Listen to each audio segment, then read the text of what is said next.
Olá amigos investidores, estamos de volta para mais um vídeo. No vídeo de hoje a gente vai voltar a falar do BDIF 11, o FII Infra da BTG Pactual, e vamos trazer para vocês o relatório de novembro que foi lançado semana passada. Sim, em janeiro foi lançado o relatório de novembro, não estranhe não, porque esse é o padrão da BTG. Sempre os relatórios chegam com um determinado atraso, mais de mês depois do mês ser finalizado. Ainda não saiu, só sairá semana que vem o resultado que vai ser distribuído nesse mês de janeiro. Ele normalmente só paga no final do mês e aí ele anuncia no meio do mês, mais ou menos. Próxima semana tá saindo um anúncio de rendimentos, dividendos do mês de janeiro apenas. Então esse do mês de novembro, que foi pago em dezembro, né? Esse valor aqui é pago em dezembro, foi de R$1 por cota. No momento que eu tô gravando esse vídeo, o valor de mercado do fundo tá R$ 92,63 e o valor patrimonial tá R$ 90,99, o que nos dá um P sobre VP de 1,02, ou seja, o fundo está com um ágio de 2%, o que é um ágio relativamente baixo para FII Infras, né? FII Infras, a maioria tá com ágio e alguns com ágio bem alto. Posso citar aqui o CADIF com 8% de ágio, o Juro tá com 6% de ágio, entre outros. Então, esse ágio de 2% apenas é um ágio até baixo, principalmente considerando que o BDIF é exatamente o fundo com maior dividend yield no momento, entre os FII Infras, 14,68%, sim, 14,68%, que é um bom yield anual para qualquer tipo de fundo de papel. Só perde basicamente para os FIAGROS, mas isso no momento, né? Pode ser que daqui a alguns meses nem FIAGRO consiga bater esse nível de yield dele, não. O patrimônio líquido do fundo atualmente é 1,15 bilhão, é o número 2 em termos de valor patrimonial, só perde por CADIF, e a liquidez diária dele é de 3,1 milhões por dia, com 26.500 cotistas. Essas informações que eu queria trazer para vocês antes de mostrar mais detalhes. E estamos trazendo ele, pessoal, atenção, porque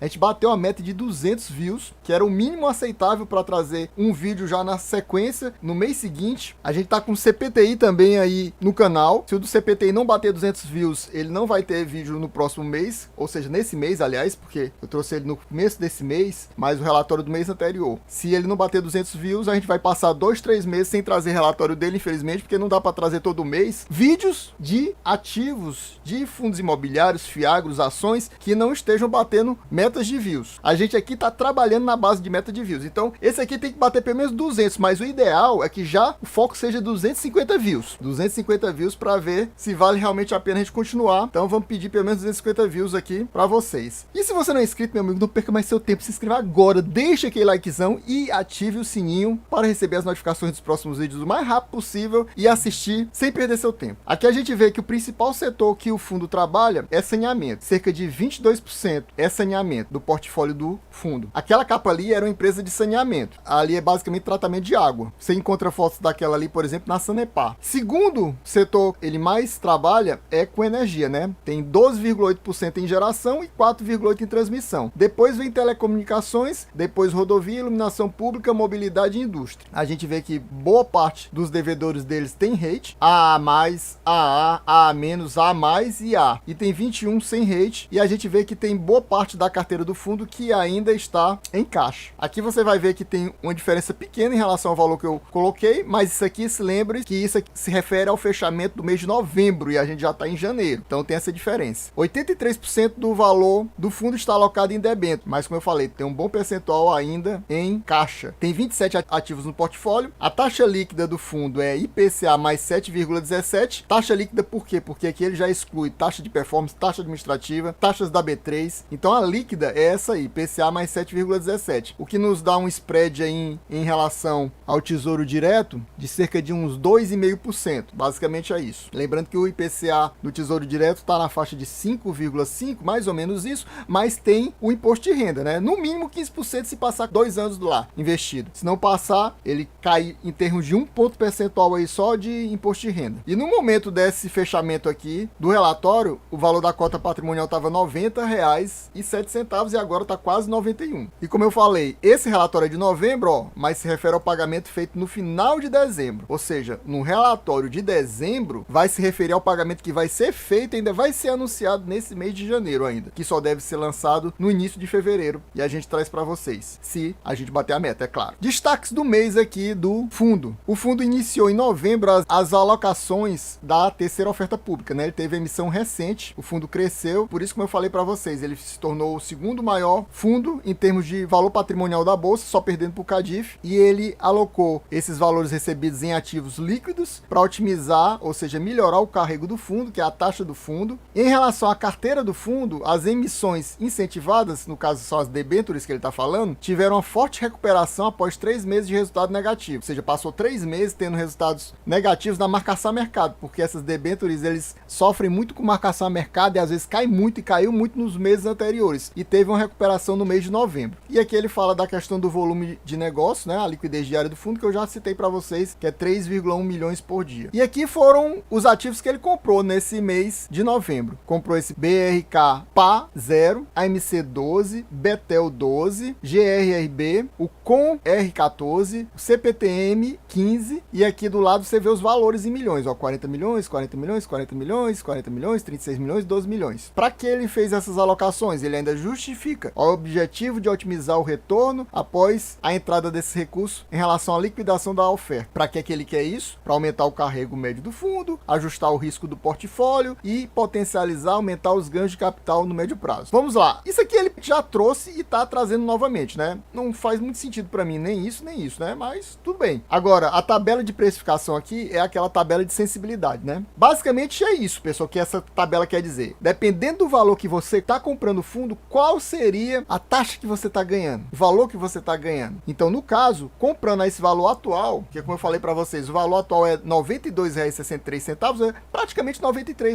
Se você comprar agora, a taxa seria como se você estivesse tendo o lucro de IPCA mais 6,43%, o que já não é um spread muito bom em relação à NTNB, né? Dá um spread aí na faixa de 1,5%. Eu acho um spread bem baixo, mas é o que temos para hoje, né? O ideal seria comprar nessa faixa aqui de 83, 84, obviamente, né? Que o spread é bem maior. Quem comprou nessa faixa aqui se deu muito bem. Aqui temos a carteira do fundo, pessoal. E aqui do lado é o setor que a empresa trabalha. Aqui o devedor, que é quem fez a emissão da debênture. Basicamente o fundo compra só debênture. Você vê que aqui é tudo total de debêntures. São aqueles 27 ativos que ele falou, né? E aqui a gente tem o valor que ele tem em caixa. Ele tem 201 milhões ainda, ó. Totalizando aquele 1 bilhão 150 milhões. Aquele valor que eu falei para vocês lá em cima. Aqui tá o código da debênture do lado. Aqui tem o valor investido, o percentual investido. E você vê que ele é basicamente um fundo de IPCA, né? Quase tudo é IPCA, mas tem alguns ativos que estão indexados ao CDI. Pessoal, eu queria que você me dissesse aqui nos comentários, você possui o BDIF na sua carteira? Tá pensando em colocar? Que outro FII Infra você possui na sua carteira ou está pensando em colocar? Coloque aqui nos comentários pra gente trocar informação, trocar figurinhas. Pessoal, aqui a gente tem a DRE do fundo, mas é uma DRE pra mim muito falha, né? Até porque ele não fala de detalhes dessa DRE e essa DRE é uma DRE de competência. Ele trabalha muito com essa questão da marcação a mercado das debêntures dele. E com essa marcação fica tendo,